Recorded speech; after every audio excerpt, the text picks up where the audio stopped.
How do you think the gold and silver markets will escape basically the price control and the leverage that they have also in London? 1 to 100 leverage. Well, this is going to be the battle of our time. In other words, states, as you point out, the states are now deferring to global institutions. Even in the United States, Barack Obama is deferring to the UN to help him sort through the immigration problem in Arizona. ECB, IMF, World Bank, special drawing rights, global currencies, all these countries that are finding it impossible to deal in governing their countries are deferring to these global institutions. Individuals are now beginning to realize that this is the worst possible outcome for them. They're going to lose their sovereignty in a big way.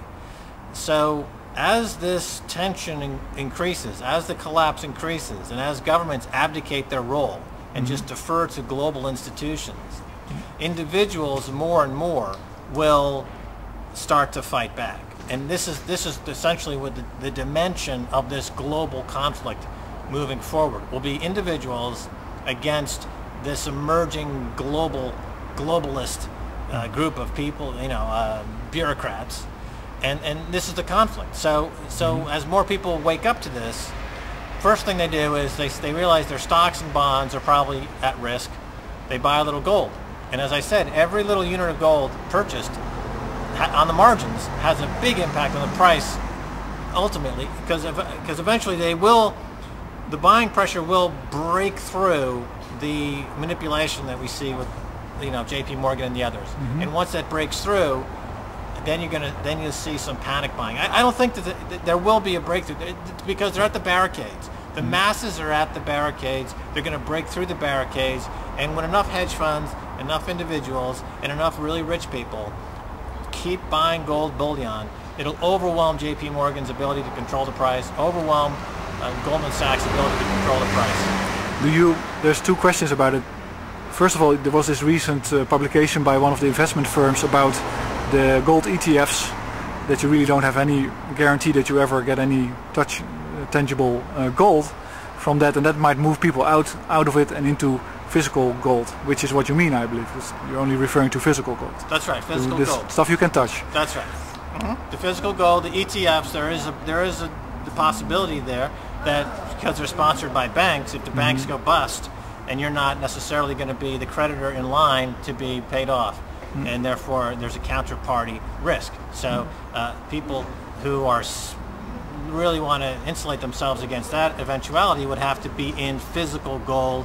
There's a couple of places online where you can buy physical gold, and they hold the physical gold for you in a vault, in a bank, insured, and that's it's allocated. It's got your name on it, and that's the way to go. The other question about it is that suppose that you would move to gold or silver as a currency, then most of the Americans, most of the Europeans, and most of the people of the world don't have gold or silver. It's really hard actually to get. It's not really hard. You can buy them, but there's not that much on offer in terms of coins. That's right. And these mints regularly run out of metals. That's right. So what would happen? Of all the money that's invested around the world, and we're talking many trillions of dollars that are invested in various classes of investments, less than 1% is in gold. So if gold becomes as popular as real estate has been, or have stocks and bonds have been, and there's not that much of it around, then the only thing that's going to give is the price. So that's where the price is going to have to gap open. And I fully anticipate that one day you will wake up, turn on your computer, and the news will be on Bloomberg: gold opens up $200 today. It'll open up $200 one morning, and then it'll be off to the races. There'll be panic buying of gold, and the price will shoot. $200 to? In a day. Oh, up. In one day. Okay. And that's, yes. Well, I mean, I've lived through now on Wall Street in the 80s, and certainly, we saw all kinds of price movements like this. And I mean, the October 1987 stock market crash, which I was working on Wall Street at the time, it was a 22% drop in a day.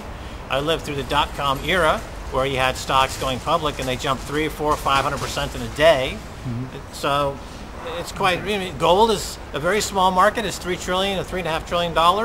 At some point, there's going to gap open. They're going to be, the dealer is going to be like, we got it. We forget it. We got to delay opening, and we're going to sort through all these orders. Okay, we're opening it up. Gap open, $200 up, and then everyone will be like, oh, wow, I got to. And the thing about economics is that people tend to buy things as they go up in price. They don't. You know, this is the psychology of markets that's different. You know, people will spend 5 or 6 days researching how to save $10 on buying a washing machine. But if gold were to jump up $200, it'll be the signal to people to go out and buy more gold. I mean, that's just the way it is. But suppose this panic takes place, and it already happened a little bit in 2007. You saw a price jump, and everybody tries to buy gold and silver, bullion, and the stuff runs out.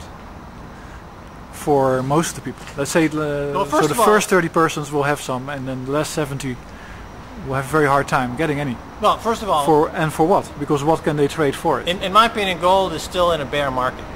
It hasn't even begun its bull market yet. It's still in a bear market. The move that it's made over the past 5, 6, 7 years has been nice, but it's nothing like what we're going to see during its true bull market. When that begins, you're going to start to see gap opening. Now, you're saying there's no gold around. For the majority of people. That's right. Well, they should buy it today. They should start buying it today, because once the price moves to the point where you can't buy it anymore, you are going to be part of the global indentured servant class. You're going to be basically an untouchable. You'll be working as a cotton picker. In America, when the dollar collapses and American cotton becomes competitive on world markets again, the most popular job in America will be cotton picking on plantations. You'll have millions of Americans picking cotton again.